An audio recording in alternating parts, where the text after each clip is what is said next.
are like this. They're very much like this. In fact, they have pretty much this entire structure, although the status of this is I'm not going to say anything about it right now. Okay.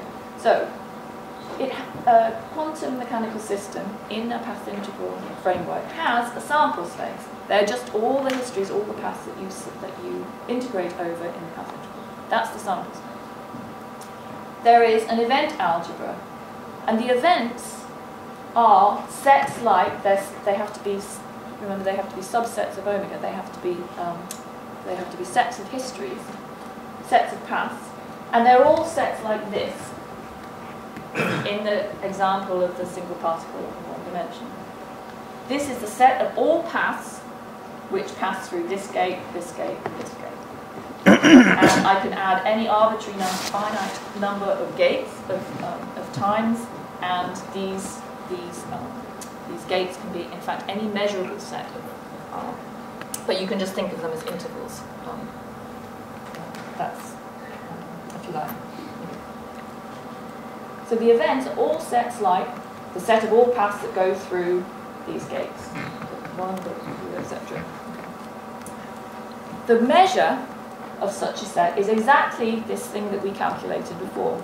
It's that double path, that double path integral, and it is the probability that you would measure this particular event if you did measure it. And the question is there a single reality which is one history? Well, I've just put question marks there for now. Are there any questions about this?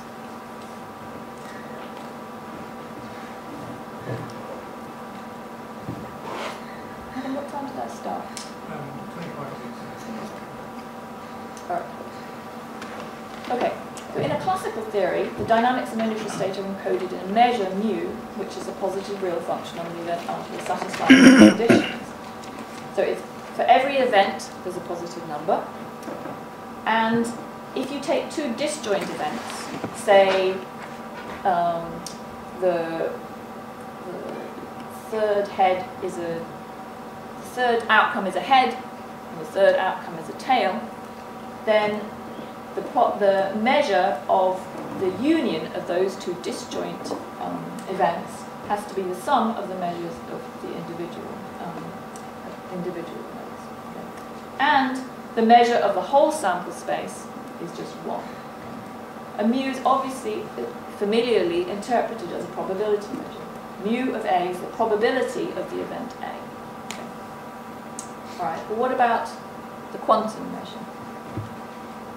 So the quantum measure, mu of delta, remember, mu of delta is defined to be the probability. Is defined to be the probability of delta if you measure delta.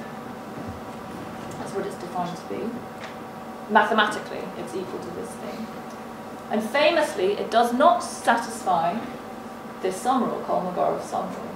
So if you calculate mu of delta,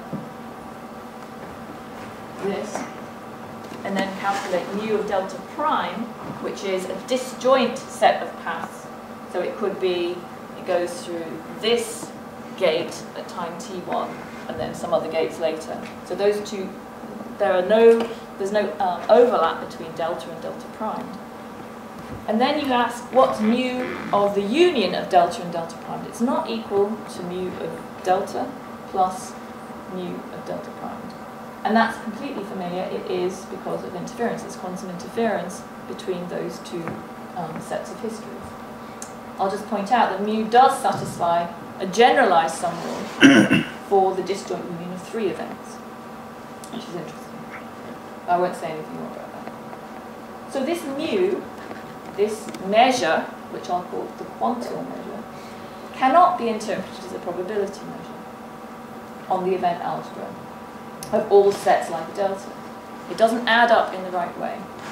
And there are 2 approaches to quantum theory based on the path integral, which have been proposed to date to respond to this fact that mu is not a probability measure. And so, in following this path, this foundational path, we come to another fork in the road. And the 2 approaches are decoherent histories associated particularly with Jim Hartle, and Gell-Mann and Hartle have written a recent paper on it too, and quantum measure theory associated with Raphael Sorkin. And for the remaining 10 minutes, I'm just going to briefly tell you about these two approaches. So here's one slide on decoherent histories. So this takes the attitude that the Kolmogorov sum rules are necessary in order to use a measure scientifically. We need a probability measure. We need something that satisfies the sum rules.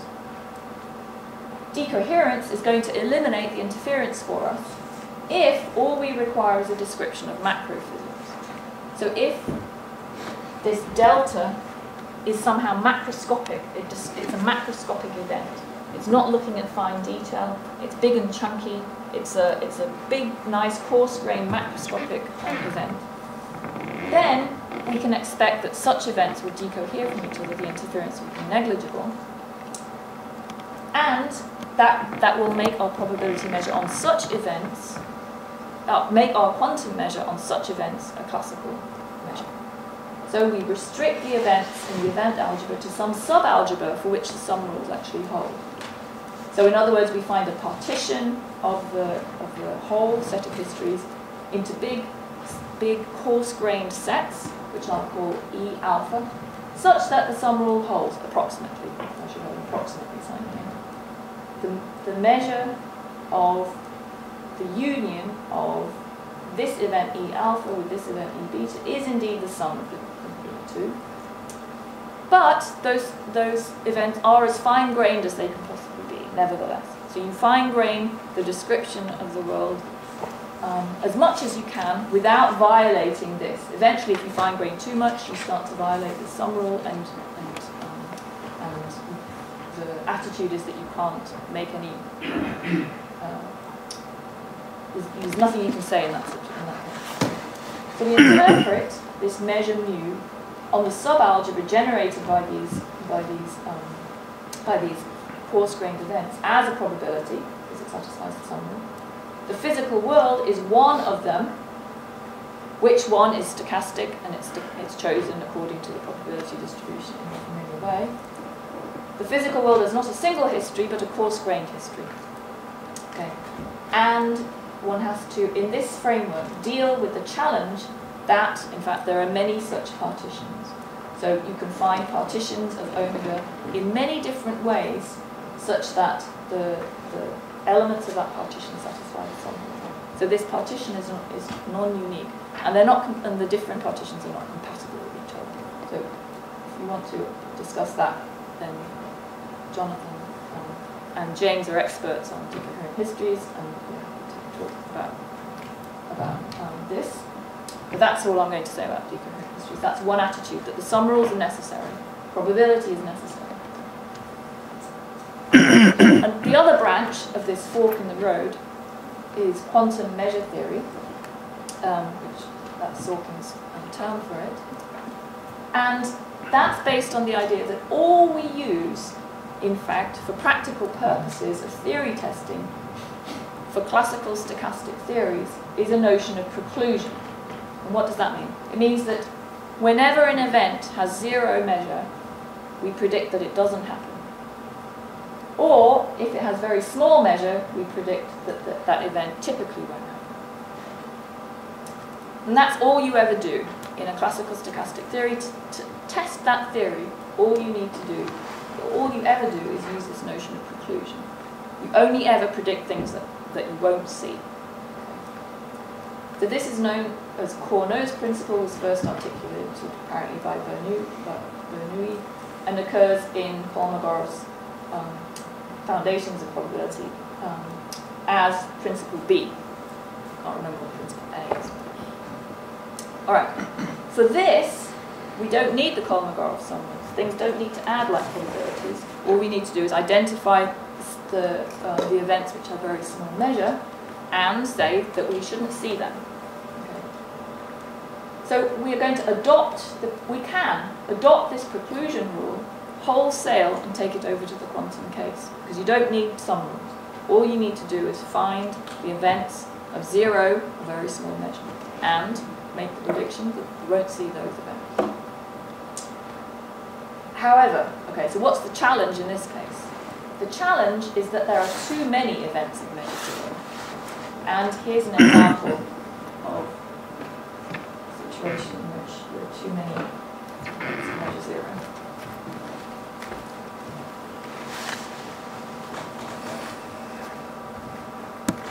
Alright, it's a 3-slit experiment, and it's post-selected. So we post-select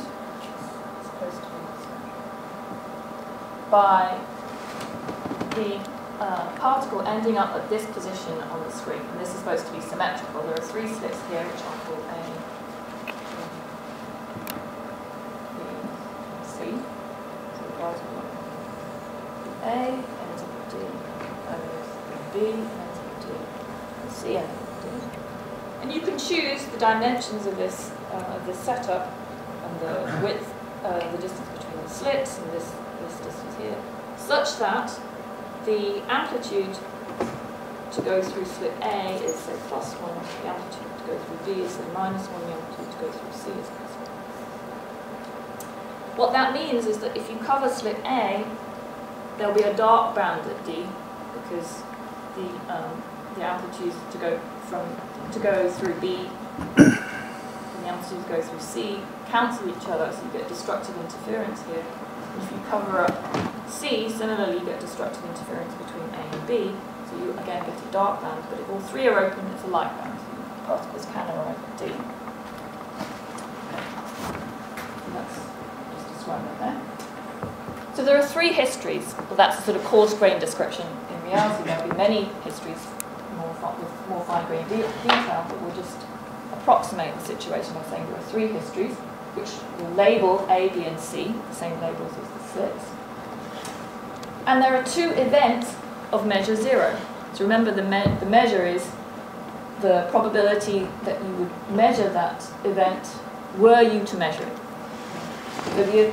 So the measure of the event, which is the subset of histories A, B, is 0. And the measure of the subset of histories B, C is also 0. But the union of these 2 events is the whole sample space. So no single history can happen. You have a space of histories.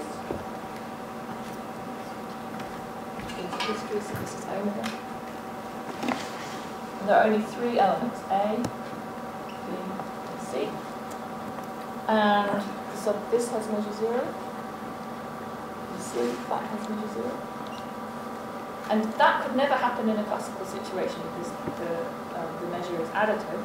So you can't have a probability 0 set. You can't have a probability 0 sets whose union is the full sample space. But in quantum mechanics you can, exactly because of interference. So no single history can happen. Now this example is not absolutely conclusive because there are other positions on the screen to consider. So this is only a subset of the full sample space. Of course, the classical can end up on other points on the screen.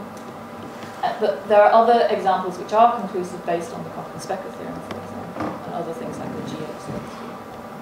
Give other examples.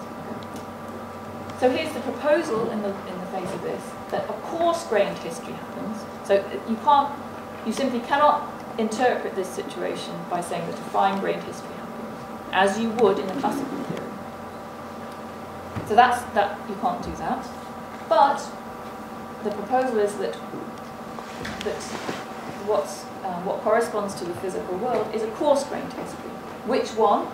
Well, the rule is that it must not be or be contained in any set of measure 0, and it must be as fine-grained as possible subject to this condition. So this fine-graining condition is similar to the condition in the decoherent histories program, that there's some rule for for the set of histories that corresponds to the real world, but that set of histories must be as fine-grained as possible without violating that rule. So here the rule is that the coarse-grained history must not be contained in any set of measure 0. So that gives you only one, and it must be as fine-grained as possible. That gives you only one choice in this case. So it can't be A alone, it can't be B alone, and it can't be C alone, because they're all contained in sets of measure 0. It can't be AB, that is a set of measure 0. It can't be B, C, that is a set of measure 0. The only thing it can be is this subset here, A or C, or it could be A, B, and C. The A, B, and C is not fine-grained, is not as fine-grained as it could possibly be because A, C is contained in it. So the reality in this situation is this coarse-grained history. So if you were to ask in this situation, does the particle go through to A, the answer is no. If you were to ask, does it go through C, the answer is no. But if you were to ask the question, does it go through A or C, the answer is yes. So it's a, if you like, a coarse graining at the ontological level. There is no finer detail in the physical world than the statement that it goes through A or C. Now, let me just contrast that to what decoherent histories would say about this setup. Decoherent histories would say, well, there's no decoherence. AC doesn't decohere from B. Right? These are not a decoherent partition of the sample space. The only thing you can consider is A, B, and C all together. And decoherent histories would say, this is the coarse-grained history that corresponds to the physical world. It's just, there's no finer detail at all than A, B, and C. So A or B or C, that's it. Yes? Is that true? I mean, there's no decoherence with an event of probability. There's no interference with an event of probability 0. So I can have A or B and C, and that must be decoherent. And I can also have A and B or C, and that would also be decoherent because A and B would be C. Yes, you're right. Okay, so, right. But you can't tell which one that's true. James is right, yeah. So, yes, good. Scrap that. Okay, so let me conclude with some talking points. The unity of physics demands a relativistic approach to quantum theory, to the foundations of quantum mechanics. It demands us to take relativistic spacetime seriously, and Dirac set out two routes in physics, in quantum physics, very early on. I want to stress that was very early, 1932, it's not many years after the discovery of quantum mechanics. And the route that one should take in taking relativity seriously, in really believing that physics is relativistic, is the Lagrangian route, and that leads to the path integral. The Hamiltonian route, which gives rise to the standard textbook theory based on the Hilbert space with operators, which is entirely tied to the Copenhagen interpretation, is essentially non-relativistic. Both path integral-based approaches that exist in the literature as of today imply an ontological coarse graining. So they, as of today, both say that a set of histories is what corresponds to the real world. A set of histories happen. However, that set must be as fine-grained as possible subject to the rules, and the rules of the two approaches differ. And I have to say that the rules of quantum measure theory are in something of a state of flux as of today. The rule that I gave you for what corresponds to the physical world is just one that have been and are being considered, that has been being considered, and there are other, there's work going on in what the rules should really be. Okay. One of the conclusions of quantum measure theory is that the physical, which I don't have any time to tell you about, but do ask me, is that the physical world is radically inseparable, even beyond the non-locality associated with entanglement, and it manifests Bohr's dialectical interpenetration of all existing things. So I'll just throw that out. Ask me about that. The path integral as yet lacks rigor as a true integral over paths, meaning that there is some path space and you can define the integral and rigorously in a Lebesgue sense, and that one can be confident in saying that we know what the path integral is for events, what the path integral based measure of events like these, where you have finitely many times, but more general events that you certainly want to consider, such as, for example, the event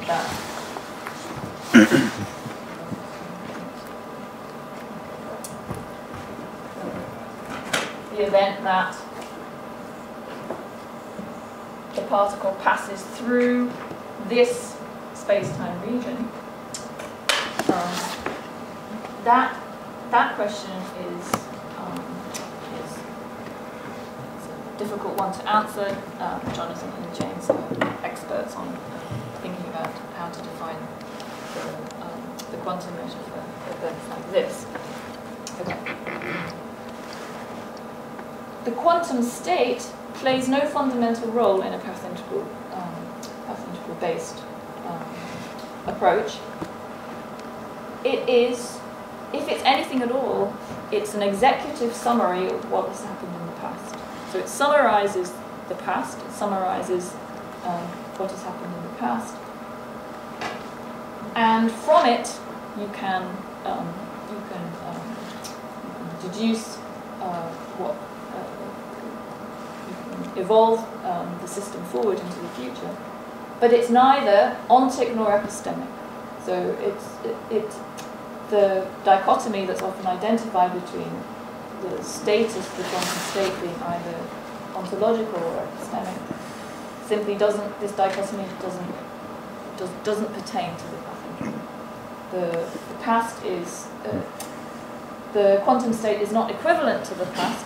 It's not equivalent to the system because many different paths can result in the same quantum state, the same present quantum state.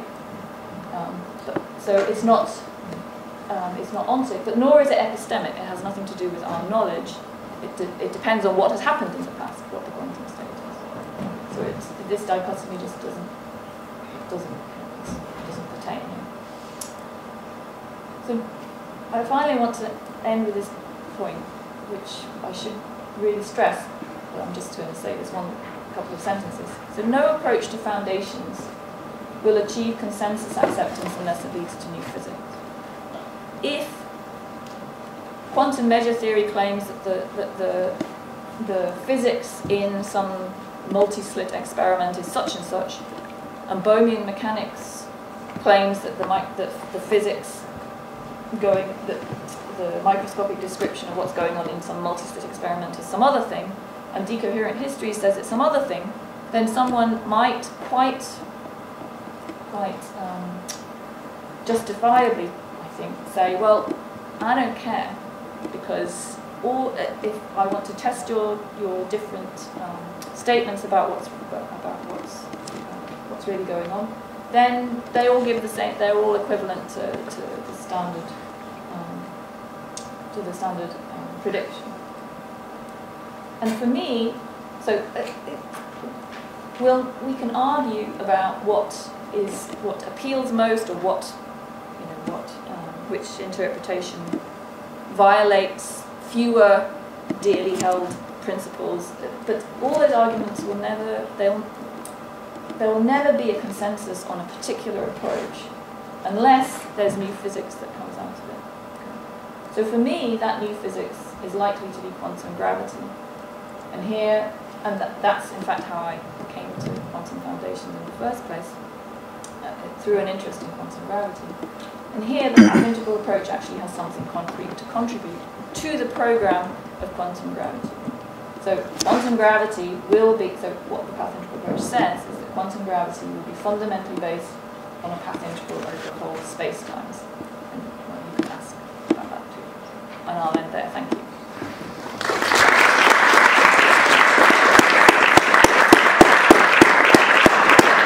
Sorry. Even though we are running a bit late, I'm just going to do a few minutes for questions. Yeah, so I was just wondering, so you said the Hamiltonian formulation is essentially non-relativistic, but Dirac said that. Oh yeah, Dirac said, sorry.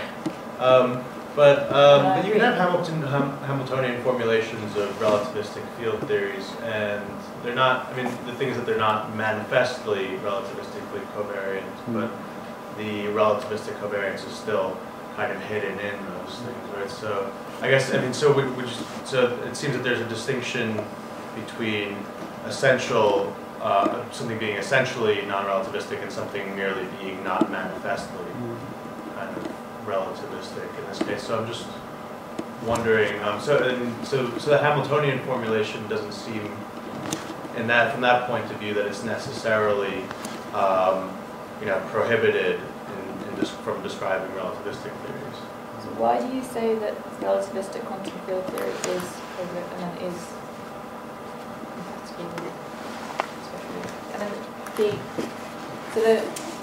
you could say that the mathematical, so in the quantum theory, the mathematical entities can be defined in covariant ways that don't require a preferred frame. However, that's not everything in quantum theory, as you know, because in the standard Hamiltonian framework, the standalone quantum theory has no scientific content. The scientific content is in the prediction of outcomes of measurements, right? And it's there the non-relativist, the essential non-relativist aspects of the Hamiltonian theory come in. So if you want to make contact with physics, actual experiments that we do, then it's essentially non-relativistic. In its mathematical framework, you can identify and construct objects which are covariant. However, like Wilson loops.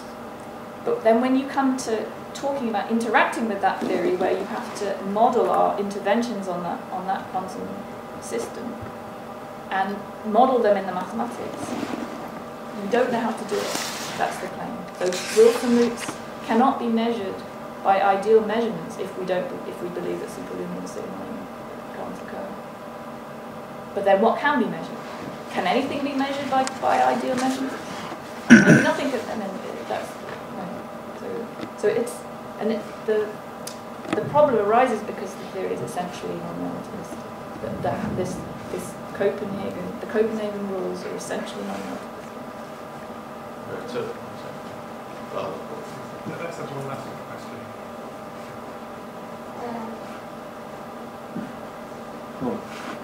Just a compliment, completion to this question, that when you much simpler than constitutional loops, considering just quantum correction in a very simple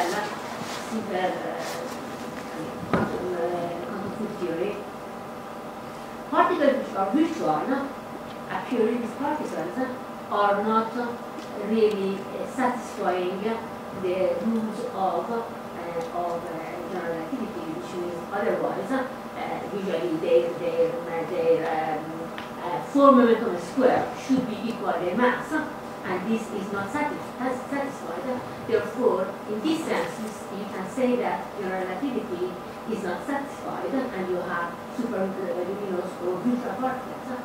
However, all these things happen in the range of uncertainties in determination of energy and momentum.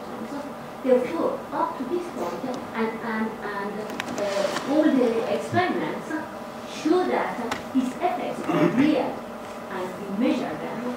Therefore, in this sense, although maybe your explanation is true that in strict way the general relativity is not respected, but it is consistent observation. Therefore, this means that maybe at very small short scales, relativity is effectively somehow violated. Sorry, was that a question? No, it's a comment that I wanted to make, yeah. I don't know if you...